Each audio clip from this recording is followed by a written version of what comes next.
Évidemment, vous réagissez au 01 80 20 39 21 sur la fermeture prochaine de C8. Qu'est-ce que ça dit de notre démocratie ? Si ça arrivait dans un autre pays, on parlerait sans doute de dérive autoritaire.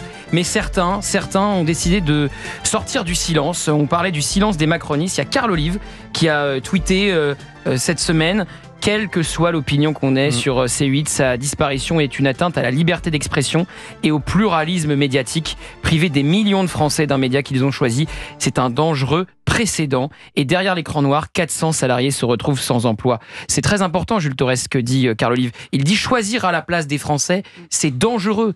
Il y avait 40 millions de Français qui regardaient C8 chaque mois. Oui, mais ces deux personnalités-là nous montrent qu'en Macronie, il reste des gens qui ont un peu de Carl courage. Olive et Maud Bréjon. Carl Olive et Maud Bréjon. Carl Olive, on le savait, moi je suis journaliste au JDD, et quand il y a eu la grève, vous savez, Sylvain Maillard, le bien nommé Sylvain Maillard, à l'époque président du groupe Renaissance, avait interdit à ses députés de parler au journal du dimanche.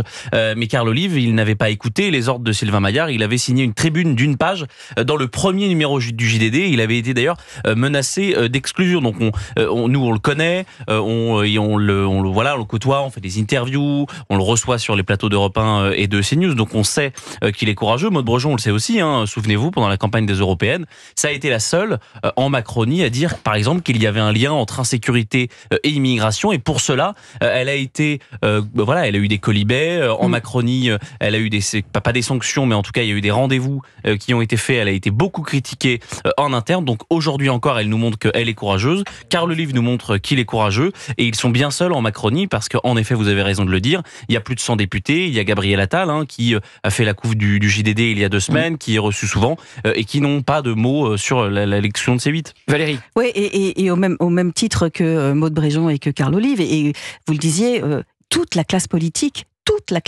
de Mélenchon, de Monsieur Mélenchon à Monsieur Bardella, sont passés par C8. Donc ce silence, je ne le comprends pas. Parce que quand C8 leur servait pour faire passer des messages, eh bien, on les a tous entendus. Et là, on les entend plus. Tous. Alors, on est avec Marie-Odile de Seine-et-Marne.